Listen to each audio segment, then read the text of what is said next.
So today I'm going to be doing a video on airbrushing. I know this is a long time coming and a lot of you have been asking and waiting for it, so I'm very excited. Actually 2 weeks ago I got to go to an airbrushing class in New York that was done by Dinair, which is one of the first airbrushing companies ever. And I learned so much stuff. I've had airbrushing stuff for a while, and I've done my face, and I understand how to do my face and contour, highlight, blush, that kind of stuff. But I didn't realize that you could basically airbrush anything. So I have a whole cool series coming up using my airbrush system from Dinair and showing you their products. There's so much stuff. If you follow me on Twitter, you saw that I had actually a whole cheetah, I called it snow cone cheetah, that was in my hair, an eyeshadow, lips, blush, your eyes. There's so many cool things that I'm going to show you. I'm so excited! But before we begin, I'm going to show you how I do my face for this one. But I want to show you the system. It's very little, it's very cute, and it has a little airbrush holder, which I love because my other ones do not. And very cute. This is the airbrush. Mine says my name because of the class. And the little compressor, very small, easy to travel with. And then the actual airbrush makeup comes in different sizes. So it comes in a 1/4 of an ounce, which is this side. This is 1/2 ounce, and it comes in 1 ounce, I believe. And they have 2 types of foundation. They have their regular Glamour foundation, which is water-based and it sets on contact and it's good coverage. And then they have the paramedical kind, which is right here. And these ones are super, super, super coverage. They're waterproof and they're alcohol and water-based. So they definitely set on contact and they're super coverage. I prefer the water-based personally, but if you need really, really good coverage, try this out. The other cool thing with this is as I'm going to be showing you guys how to do this, but if you order your own set, you get the compressor, and then I think you get 4 colors of foundation along with this moist and dewy stuff that I will be talking about as well in this video.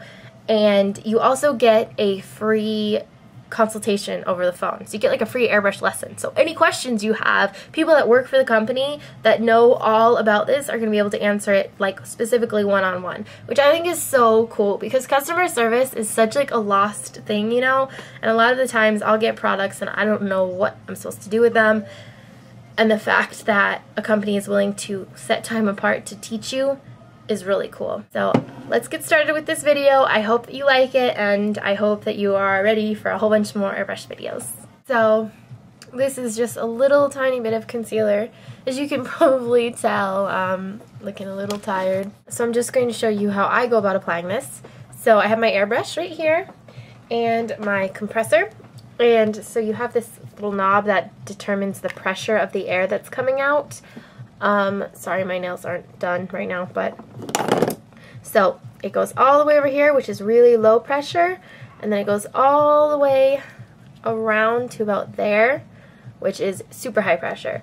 So I keep mine at about 12 o'clock. And you can determine how much makeup comes out by your lever.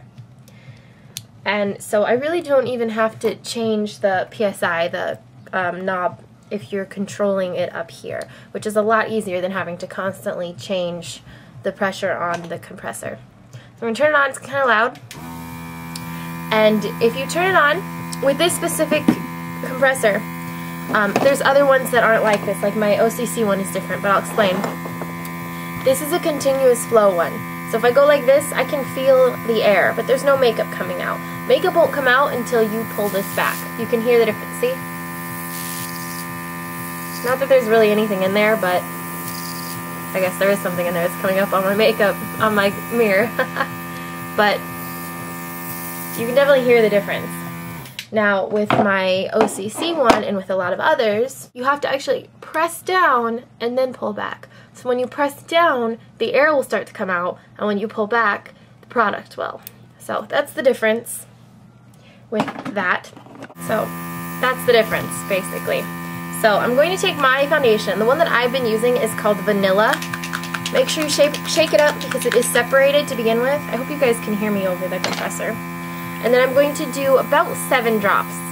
They recommend 5 to 10 for foundation, so I'm just going to do 7. Alright, and so basically with this, it's really easy to overdo it. And so I'm really hoping, maybe if I put it on the ground. Is that less? That seems like it's less bad. The thing with it is it's really easy to overdo it and to put too much on because you're looking to see the foundation when really you just want to cover flaws and make everything look seamless, right? You want it to look natural. So what you want to look more for with this, not necessarily other foundations, but with this and airbrushing, is you want to look for any flaws disappearing versus seeing the makeup. Does that make sense? So I'm going to start, and really I just want to do it right about into the center-ish area. So not too far back. Oops, hello.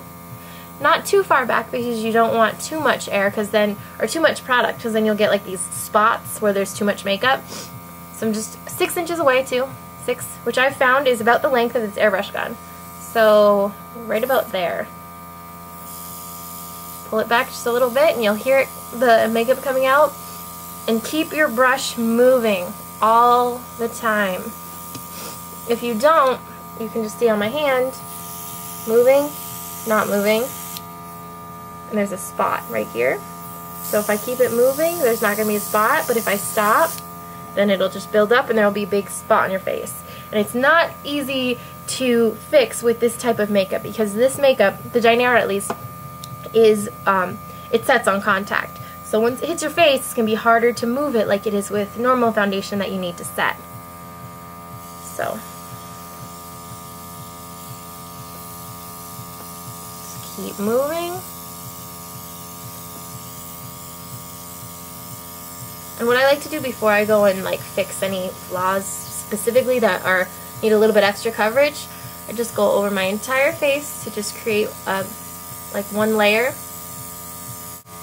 And really that's the key, just keep moving. If you need to get any like I have some hyperpigmentation right here, so if I just can get close and barely pull on that lever, just barely, keep moving, and it'll just cover the spots that you need. But you can see that it really doesn't look like I have a lot of makeup on. It just is covering flaws. That's the main thing you're looking to do. You'll know when there's no more makeup in the airbrush because you can hear that's makeup and that's not. You see it's kind of like an empty slushy machine. That's when you know you need to put more in or see if you don't need any more. And basically this is set. I mean, I could put a little bit of powder on, but it's much more set than most foundations. So then, if you want, which I'm going to do right now, I'm going to put a little bit of a contour bronzer and a little bit of a blush. So what I'm going to use is light bronze and peach pink. Shake those up. And I'm going to do the blush first. So I'm just going to do about 3 drops of the blush. And then, again, 6 inches. Pulling it right about to the middle with the lever. Keep moving.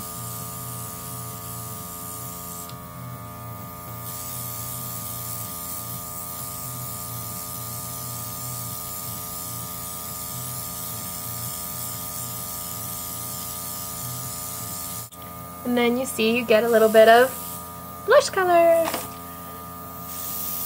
And also, good thing, have a tissue around to get rid of any extra, because that was all the extra that was in there, and that'd be way too much for my face. And that's also a good idea. Bronzer, I'm going to just do 2.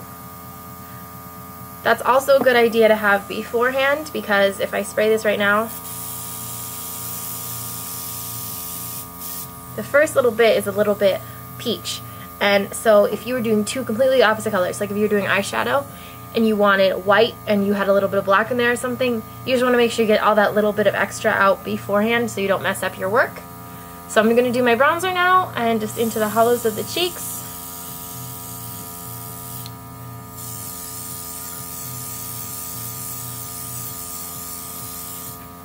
a little definition. Gonna go around the edge of the forehead, under the jawbone. Cool. And also, just because I'm gonna add a little bit of a lighter color. This is Alabaster. It's the lightest color that they have. It is peach or pink toned, so I'm just gonna take 1 drop of it, and I'm just gonna go around the edges of my cheeks, chin, nose, just to make this a little bit lighter so my face is even more dimensional.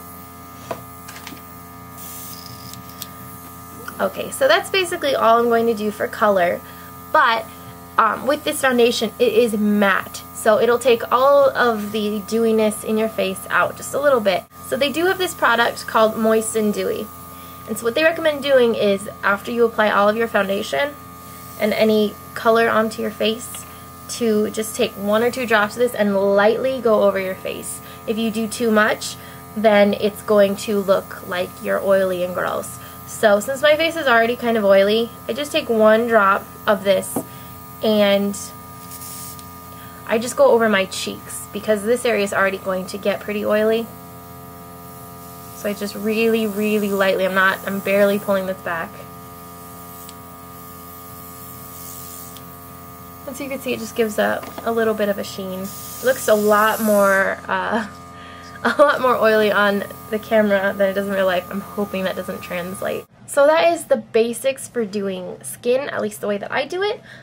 With the Dinair system, I'm going to be doing a whole bunch more of these airbrushing videos, because, as I've said, in the class that I went to, I learned a million things that I didn't even realize. I kind of thought airbrushing was just like for foundation. I didn't realize it was for all these different things. It's really cool.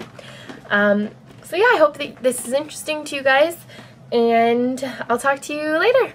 Bye!